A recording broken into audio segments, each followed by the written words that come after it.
بسم اللہ الرحمن الرحیم۔ ناظرین کرام السلام علیکم۔ آج کی ویڈیو میں یہ کہانی بتاؤں گا کہ میں جیالوجسٹ کیسے بن گیا۔ اس کے پیچھے بھی ایک بہت انٹرسٹنگ کہانی ہے۔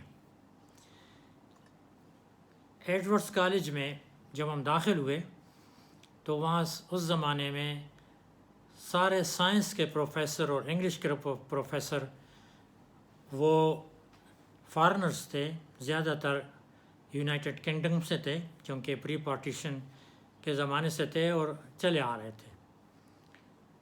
تو بایولوجی، فزکس، کیمسٹری اور انگلش کے چاروں پروفیسر انگریز تھے۔ چند مہینوں بعد آہستہ آہستہ وہ یہاں سے جانے لگے اور ان کی جگہ پاکستانی لیکچر یا پروفیسر ایک ایک کر کے آئے۔ سب سے پہلے جو پروفیسر گیا انگریز، اس کا نام پیئرس تھا اور ہمیں بایولوجی پڑھاتے تھے۔ وہ جب چلے گئے تو ان کی جگہ کراچی سے ایک پروفیسر آئے جن کا نام تھا مرزا اطہر بیگ۔ چونکہ اپنی زبان کا بندہ تھا، انگریزی میں پڑھاتے تھے لیکن اردو میں بھی ایکسپلین کرتے تھے۔ آہستہ آہستہ پتہ چلا کہ وہ بہت ہی اچھے ٹیچر ہیں، بہت ہی مہربان ہیں، بہت ہی ہنسمکھ ہیں اور بہت ہی اچھے طریقے سے پڑھاتے ہیں۔ تو سارے اسٹوڈنٹ ان کے بڑے گردیدہ ہو گئے اور ان کی یہ بھی خوبی تھی کہ جب دیکھتے تھے کہ تھوڑی بہت بوریت کلاس میں آ رہی ہے اور اسٹوڈنٹ اونگنے لگ گئے ہیں تو فوراً کوئی لطیفہ سناتے یا کوئی اس قسم کا واقعہ بیان کرتے کہ سارے اسٹوڈنٹس پھر یکدم سبجیکٹ میں انٹرسٹ لینے لگتے۔ تو اس لحاظ سے وہ اسٹوڈنٹ میں بہت پاپولر ہو گئے تھے جناب مرزا اطہر بیگ صاحب، اور شارٹلی سب اس کو بیگ صاحب کہتے تھے۔ اسی طرح فرسٹ ایئر گزر گیا، پھر سیکنڈ ایئر بھی گزر گیا۔ سیکنڈ ایئر کے امتحان ہوئے اور اسٹوڈنٹ جو باہر کے تھے زیادہ تر وہ چلے گئے اپنے اپنے علاقوں میں۔ میں گرمیوں میں بھی، چھٹیوں میں بھی زیادہ دیر کے لیے گاؤں نہیں جاتا تھا۔ 4-5 دن یا زیادہ سے زیادہ ایک ہفتہ میں گاؤں میں گزارتا اور پھر واپس میں پشاور آ جاتا۔ تو گرمیوں کی چھٹیوں میں بھی FSC کا امتحان دیا ہوا تھا اور میں پشاور میں موجود تھا، اور جو پشاور کے اسٹوڈنٹ تھے ہم آپس میں ملتے جلتے تھے۔ ٹیلی فونک رابطہ تو اس زمانے میں نہیں تھا، لیکن کبھی کسی کے گھر مل لیتے، کبھی کسی چائے کے ریسٹوران میں بیٹھ کے کپ چائے پی لیتے تھے یا کہ بازار میں مل جاتے تھے، گپ شپ کر لیتے تھے۔ اس طرح چند دن بعد ہمیں پتہ چلا کہ جناب بیگ صاحب نے ایڈورڈز کالج سے ریزائن دے دیا اور وہ ان کو کراچی میں، وہ آئے بھی کراچی سے تھے، تو وہ ان کو کراچی میں کہیں جاب مل گئی ہے اور وہ واپس کراچی جا رہے ہیں۔ ہم اسٹوڈنٹ جو پشاور میں رہ رہے تھے اس وقت، ہم سب نے مشورہ کیا کہ چلو بیگ صاحب کو پارٹی دیتے ہیں، سینڈ آف پارٹی دیتے ہیں۔ سب نے یہ مشورہ خوشی سے قبول کیا اور یہ بھی کہ چلو بیگ صاحب کے ساتھ کچھ دیر گپ شپ ہو جائے گی، کیونکہ ان کی گپ شپ سب کو اچھی لگتی تھی۔ تو ہم نے اس وقت کے ایک اچھے ہوٹل جس کو گرینز ہوٹل کہتے تھے، اس میں ہم نے ان کے لیے پارٹی ارینج کی اور ایک لڑکا کیمرہ بھی لے آیا، فوٹو وغیرہ بھی لیے۔ وہ آئے، کافی دیر ہم نے چائے شائے پی، گپ شپ لگائی اور بہت ہی اچھے طریقے سے تقریباً 1.5-2 گھنٹے ان کے ساتھ گزارے۔ اسی دن ہی انہوں نے شام کو پشاور کینٹ ریلوے اسٹیشن سے خیبر میل سے کراچی روانہ ہونا تھا۔ اس زمانے میں ایئر ٹریول بہت کم تھی، زیادہ تر ٹریول لانگ ڈسٹنس یہی ٹرین سے کی جاتی تھی۔ تو اسٹوڈنٹ نے کہا کہ چلو جس وقت آپ جائیں گے بیگ صاحب تو ہم آپ کو سی آف کرنے کے لیے ریلوے اسٹیشن بھی آئیں گے۔ اتنی محبت تھی ان کے ساتھ۔ انہوں نے کہا ٹھیک ہے آپ آتے ہیں تو آ جائیں. تو ہم ٹرین کی روانگی سے تقریباً کچھ آدھا گھنٹہ پہلے یا 20 منٹ پہلے سب ایک ایک کر کے پشاور کینٹ ریلوے اسٹیشن پھولوں کے ہار لے کے پہنچ گئے. بیگ صاحب بھی آئے, ان سے ملے, ان کو ہار پہنائے, ہار وار پہنائے, گپ شپ ہوتی رہی. جب ٹرین روانہ ہونے لگی تو وہ سب سے گلے ملے اور جا کے ٹرین میں بیٹھے. اچانک میرے ذہن میں ایک خیال آیا کہ دل میں کاک, اور وہ خیال ابھی تفصیل سے آگے آئے گا, اور وہ یہ تھا, میں فوراً بھاگا, اسٹوڈنٹ کو کہا اچھا آپ ادھر رہیں, میں بیگ صاحب کے ساتھ جا رہا ہوں. انہوں نے کہاں جا رہے ہو؟ میں نے کہا بس جا رہا ہوں بیگ صاحب کے ساتھ. اور بیگ صاحب ابھی ٹرین کے دروازے میں کھڑے, اور ٹرین آہستہ آہستہ روانہ ہو رہی تھی, تو وہ ہاتھ ہلا رہے تھے. جب میں بھاگا اس کمپارٹمنٹ کی طرف چڑھنے لگا تو بیگ صاحب نے کہا ارے بھائی کیا کر رہے ہو؟ اس کا یہ تک یہ کلام تھا, ارے بھائی کیا کر رہے ہو, کدھر جا رہے ہو؟ میں نے کہا آپ مجھے کدھر جا رہے ہو؟ گاڑی روانہ ہو گئی.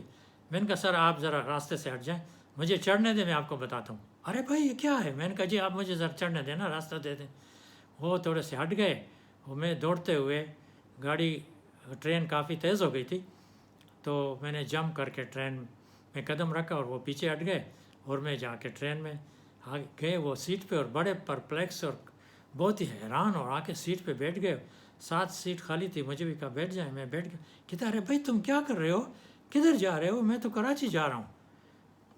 میں نے کہا سر آپ بیٹھے, میں تفصیل بتاتا ہوں. بیٹھ کے میں نے کہا جی یہاں سے تقریباً 30-32 میل کے فاصلے پر میرا گاؤں ہے کوڑا خٹک, تو میں نے سوچا چلو وہاں تک میں آپ کے ساتھ چلا جاؤں گا, تو آپ کے ساتھ کچھ اور وقت گزاروں گا, تھوڑی سی گپ شپ ہو جائے گی. میں نے کہا اچھا. میں تو پریشان ہو گیا کہ آپ کیا کر رہے ہیں, کراچی جائیں گے, کیا کریں گے؟ میں نے کہا نہیں میں کراچی نہیں جا رہا ہوں, میں بس وہاں تک آپ کے ساتھ جاتا ہوں. انہوں نے کہا اچھا تو وہاں ٹرین رکتی ہے نا, وہاں اسٹیشن ہے؟ میں نے کہا جی ہاں ہے اسٹیشن. کہتے اچھا تو ٹرین وہاں رکتی ہے؟ میں نے کہا جی نہیں رکتی. ارے بھائی ٹرین نہیں رکتی تو آپ کیسے اتریں گے وہاں؟ میں نے کہا سر ٹرین اسٹیشن سے پہلے ہمارے گھر کے بالکل قریب ہی, جہاں کہ اب دارالعلوم کانیا ہے, اس کے بالکل سامنے پٹڑی خراب تھی تو وہاں کاشن بنا ہوا تھا. اس دنوں ہم اس کو کاشن کہتے ہیں, پتہ نہیں اب آپ کیا کہتے ہیں. کاشن بنا ہوا تھا, اور وہاں دن رات کام ہو رہا تھا, تو جو بھی ٹرین آتی تھی یا جاتی تھی تو کاشن سے پہلے تھوڑی دیر کے لیے رک جاتی تھی. جب راستہ صاف ہو جاتا تھا تو پھر آہستہ آہستہ کر کے وہ کاشن کا جو ڈسٹنس تھا وہ بہت آہستہ گزار کے پھر ٹرین تیز ہو جاتی. تو میں نے کہا جی وہاں کاشن ہے اور وہاں ٹرین رکتی بھی ہے, آہستہ بھی ہوتی, تو میں آسانی سے اتر جاتا ہوں. کئی دفعہ میں گیا ہوں. ارے بھائی ٹھیک کہتے ہو؟ میں نے کہا جی ہاں نہیں ٹھیک کہتے ہو. اگر نہیں اتر سکے, میں نے کہا نہیں جی اتروں گا, آپ فکر رہیں, میں اتر ہو جاؤں. کہتے اچھا ٹھیک ہے. پھر بیٹھے, اتنے میں ٹکٹ چیکر آیا, اس نے شاید مجھے دیکھا تھا کہ میں ایمرجنسی میں دوڑ کے آیا ہوں اور چڑھ گیا ہوں, ٹکٹ وکٹ کوئی نہیں. تو آ کے ٹکٹ بیگ صاحب نے اپنا ٹکٹ دیا, میرے پاس تو ٹکٹ بھی نہیں تھا. میں نے کہا میرے پاس تو ٹکٹ نہیں ہے, اور یہ ہمارے سر ہیں, پروفیسر ہیں, میں صرف ان کے ساتھ کچھ دیر گزارنے کے لیے یہاں آ کے بیٹھ گیا, اور آگے کوڑ خٹک میں جو کاشن میں وہاں پہ اتر جاؤں گا. اس نے کہا آپ کو تو ٹکٹ لینا پڑے گا. ٹکٹ کاٹنے لگا, میں جیب میں دیکھنے لگا, شاید میرے پاس پیسے بھی پورے نہیں تھے. تو بیگ صاحب نے میرا ہاتھ پکڑا, نہیں بھائی پیسے میں دے دیتا ہوں, آپ فکر نہ کریں. میں نے کہا جی میرے پاس ہوں گے, میں گن لیتا ہوں. کہتے نہیں بس میں پیسے دے دیتا ہوں. تو اس نے میرے ٹکٹ کے پیسے بھی دے. پھر ہم گپ شپ لگاتے رہے. تو مجھے پھر کہا کہ بھائی ایک تو یہ کہ جب رزلٹ آ جائے آپ لوگوں کا تو آپ اخبار کی ایک کاپی مجھے اس پتے پر بھیج دیں. تو اس نے کاغذ پہ اپنا کراچی کا پتہ لکھ دیا تھا. ان دنوں رزلٹ اخبار میں آیا کرتا تھا, تو سب لوگ صبح کے سویرے اخبار کا انتظار کرتے تھے اور رزلٹ اپنا دیکھتے تھے. کہتے اخبار کی ایک کاپی مجھے اس پتے پر بھیج دو, لفافے میں بند کرو. دوسرا آپ کو یہ مشورہ دیتا ہوں کہ اگر آپ کو میڈیکل کالج میں داخلہ نہ ملا تو پھر آپ جیالوجی میں داخلہ لے لیں. میں نے کہا جیالوجی کیا چیز ہے؟ اس نے کہا یہ ایک نیا سبجیکٹ سٹارٹ ہوا ہے, ابھی شاید 1 یا 2 بیچز نکلے ہیں پشاور یونیورسٹی میں, اور اس میں کافی اسکوپ ہے. تو اگر آپ نہ جا سکے میڈیکل کالج میں تو نیکسٹ آپشن آپ کے لیے جیالوجی بہتر ہوگا. میں نے سن لی, میں نے کہا چلو ٹھیک ہے. اچھا شکریہ. گاؤں پہنچا, وہاں پہ کاشن تھا, گاڑی رک گئی تو بیگ صاحب کو خدا حافظ کہہ کے ہاتھ ملا کے میں نیچے اترا کافی دیر سے, کیونکہ 10 بجے وہاں سے گاڑی روانہ ہوتی تھی ٹرین, اور پتہ نہیں کتنے دیر میں 10 کے بعد ہی 11:15 یا 10:30 وہاں پہ میں اترا. اور وہ گاؤں تھا 10:30, وہاں بہت دیر ہوتی تھی جب کہ لوگ 7-8 بجے سو جاتے تھے. تو میں وہاں سے واک کرتے ہوئے اپنے محلے اور اپنے گھر گیا. میں نے ناک کیا تو بڑے بھائی نے پہ آ کے دروازہ کھولا, حیران ہو گیا کیوں اتنی دیر سے کیوں آئے ہو تم. میں نے کہا بس ایک پروفیسر جا رہا تھا, میں ان کے ساتھ آ گیا ہوں, مجھے پتہ تھا یہاں پہ کاشن ہے تو میں اتر جاؤں. کہتے اتنی دیر نہیں آنا تھا. میں نے کہا بس میرا جی چاہ رہا تھا اس کے ساتھ جانے کے لیے تو میں آ گیا. میں نے کہا اچھا ٹھیک ہے, آ گیا. جب گیا والدہ بھی جاگ گئی تھی, والدہ کو سلام کیا, اس کے ساتھ بیٹا چارپائی پہ لیٹی ہوئی تھی. مجھے کہا یہ اتنے بیٹے اتنے دیر سے کیوں آئے ہو, کیا بات تھی. میں نے اس کو بھی بتایا, اس نے کہا نہیں بیٹے پھر اتنے دیر سے نہ آیا کرو, آپ کو پتہ ہے بہت دیر ہے, اندھیرا ہے.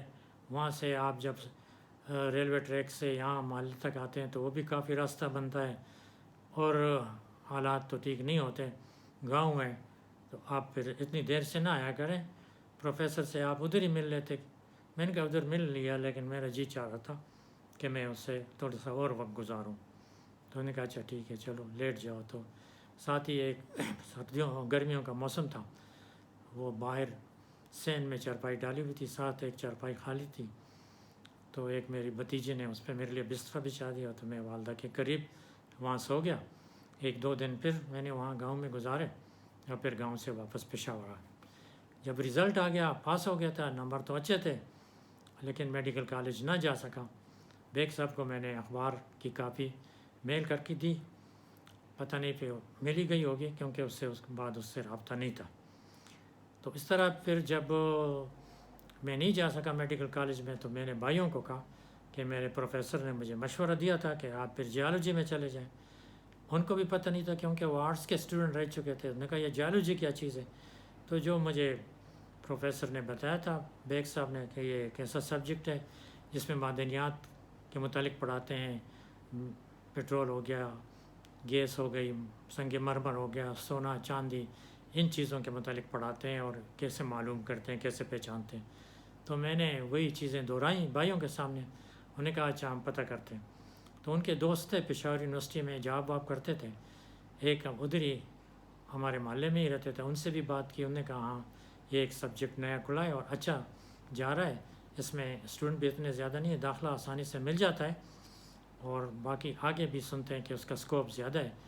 2 بیچز نکلے ہیں اور سنا ہے کہ وہ سب کو جابز مل گئی ہیں اور ڈپارٹمنٹ ترقی کر رہے ہیں. تو اچھا ہوگا اگر تمہارا بھائی اس میں آ جائے.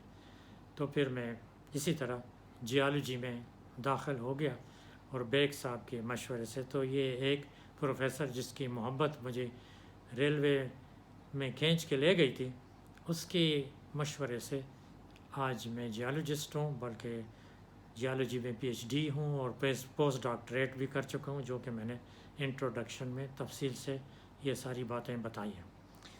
اچھا ایک بات, پھر میں جس زمانے میں سعودی عرب میں ہوتا تھا, واپس آتا تھا تو باقی سارے ایڈورس کالج کے زمانے کے دوست تو تتر بتر ہو گئے تھے, کسی کا پتہ نہیں تھا, لیکن 1-2 پشاور میں ہوتے تھے. تو اس زمانے بھی میرا ایک بھائی پشاور میں ہوتا تھا, تو چند دن میں پشاور میں گزارتا تھا اور ان دوستوں سے ملتا تھا. یہ وہ زمانہ تھا جب جنرل اسلم بیگ صاحب چیف آف آرمی سٹاف تھے, اور جناب ضیاء الحق صاحب پریزیڈنٹ آف پاکستان تھے. تو پشاور میں اس زمانے کے ایک ایڈورڈس کالج کے دوست سے ملاقات ہوئی, بات چیت ہوتی رہی, وہی باتیں ایڈورڈس کالج کی ہم دہراتے رہے. تو بیگ صاحب کا بھی ذکر آیا کہ آج کل وہ فیصل آباد یونیورسٹی میں, اس کو پتہ تھا, مجھے نہیں پتہ. اور مجھے کہا آپ کو پتہ ہے وہ کون ہے؟ میں نے کہا نہیں. کہتے وہ جنرل اسلم بیگ صاحب کے بھائی ہیں. میں نے کہا اچھا چیف آف سٹاف کے؟ کہتے ہاں وہ ان کے بھائی ہیں. میں نے کہا بڑے بھائی ہیں یا چھوٹے بھائی؟ کہتے یہ مجھے نہیں پتہ, لیکن یہ ہے کہ وہ جنرل اسلم بیگ صاحب کے بھائی ہیں. میں نے کہا چلو یہ بھی اچھی ایک پیس آف انفارمیشن ہے. تو وہ کہتے آج کل وہ فیصل آباد ایگریکلچر یونیورسٹی میں ہوتے ہیں. میں نے کہا چلو اچھی بات ہے یہ بھی. کہ ایک پروفیسر جو ہمیں اتنا عزیز تھا وہ آج کل فیصل آباد یونیورسٹی میں پروفیسر ہے. تو یہ تھی میری کہانی کہ میں جیالوجسٹ کیسے بنا، اور یہ اس پروفیسر کی کہانی ہے جو کہ ہمیں بہت عزیز تھے. خدا ان کو لمبی عمر دے اور ان کو اچھی صحت دے. خدا حافظ.